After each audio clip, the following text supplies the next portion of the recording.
last time, I wanted to show you another thing that really helps with binding, and this is using fusible thread. Have you ever done that? Have you even heard of this? This is a very cool technique. I had heard of this some time ago. We just recently started using it, finally. So I wanted to show you, and I grabbed, so the fusible thread comes in a little package like this, so it's going to look like that when you get it. Charlotte's Web, fusible web. So I'm going to, I brought mine from home, and I wound a bobbin, so I'm actually going to put this in the bobbin. And this is, again, we're binding a quilt. This is for machine binding a quilt. So let me just pop this in. I'm going to pull out my thread. And just a quick answer, this is a sewing pattern, that kit there with the Meowchicles. So that is just for sewing. No embroidery on that one. Pretty fast. So we're going to drop in our, and again, this is fusible thread. So you heard me right, ladies, it's actually going to fuse. So we're going to use an iron in a little bit, and we're going to use the fusing properties. So I have that all set up. I am going to stitch down my binding. So on my quilt, I've already cut my binding here. I would put this to the back side of my quilt. I happen to have my little quilt sandwich today is the same front and back, so it doesn't really matter, and this is just a little sample. But I would stitch this to the back side and then fold it over to the front. So we're going to call this the back side, and let me just stitch down the binding here. And there we go.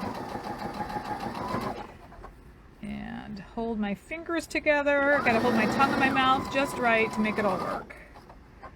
And when I talk and sew, I sometimes sew crooked, so forgive me if I'm a little crooked when I talk and sew. There we go.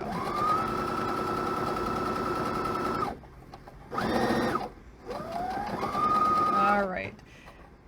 So we have that part done. Now when I flip it over, so I've got just my regular thread, and I didn't even show you that, but my regular sewing thread is in the top, or my regular binding thread. So I've got that in the top, and on the bottom, you can see the white, which is the same as my fusing thread.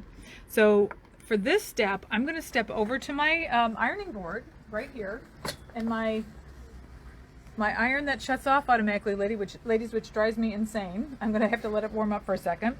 I'm going to pull this over, and you guessed it, I'm going to lay that just barely over that fusible thread. Can you see I'm just barely getting that over the top of it? And I'm going to fuse that down. I'm going to hold it in place and fuse that down, because the next step that I have, which is going to be to stitch it down, becomes much, much easier when it's fused. It doesn't move on me. Isn't that awesome? So hang on a second. I'm going to have to move my hands around a little bit here. Can you see? Do you want to switch here? Okay, all right. Can you see okay? And ladies, I meant to grab my spray mister bottle, which I did not grab, because you do need a little bit of steam, and you're going to hold this on there because it needs to be good and hot. It needs to really get hot. And since I forgot to grab my mister bottle, we'll see if this sticks down, or I'm going to go grab my mister bottle. Oh, Mary Beth saved the day. Yep. Oh, it's sticking a little. Whoop, it's sticking a little bit. Let's do a little misting though, because it goes much better with a little bit of misting. And boy, did I do a lot of misting. All right, so let's do a little bit more. So all I'm doing is just covering up, just a little tiny bit. I'm just barely covering up that that fusible thread. So I'm just bringing the binding from the back to the front. It's folded in half already, and just coming over the edge. So this would be the front of my quilt. I'm gonna do this on the front of my quilt. I've done a bunch of quilts with this now. I did like 4 in a row with it.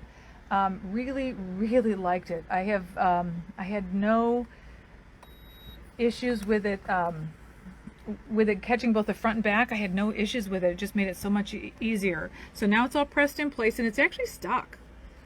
We can't call it done because you know that's going to pop off at some point.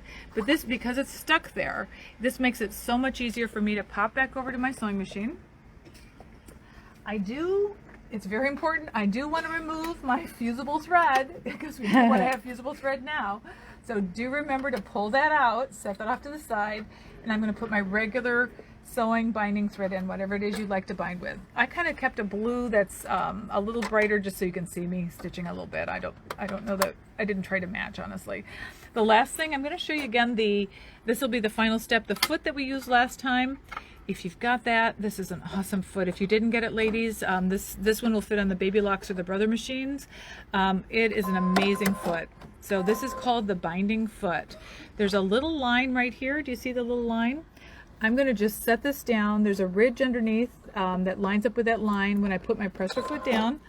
And it just rides right along that ridge, and it keeps me right on. It doesn't let me wobble. I'm going to keep my needle in center needle position, and I'm just going to stitch now. So all I have to do is watch right here and keep that foot, or the binding right next to that. I've already done the hard work, which honestly the hard work is the fusing. So the pressing is as hard as it gets. After that, it is piece o' cake. Smart Marion, she says, I write fusible on the bobbin itself. And then you've got fusible thread. That is awesome. I use that little bobbin keeper, so I stick my bobbin with my fusible thread. Otherwise, yeah, same thing. You will have it, grab the fusible thread when you don't mean to, and you've got kind of a mess. Jan is loving her binding foot. Awesome. Oh, awesome. So here's the top side, which looks nice and neat and tidy. And then we flip it over to the back side. And because I pressed it, look at that. That's nice and neat and tidy too. Oh my gosh. And ladies, honestly, well, this is not, this is really, really good, not 100% perfect. And I was talking, which means it's never perfect when you're talking, but that just did a really good job. Really good job. So the fusible thread, I am really, really enjoying it. As I said, I did 4 quilts in a row with it, and I thought it did amazing. Makes your life easier. So if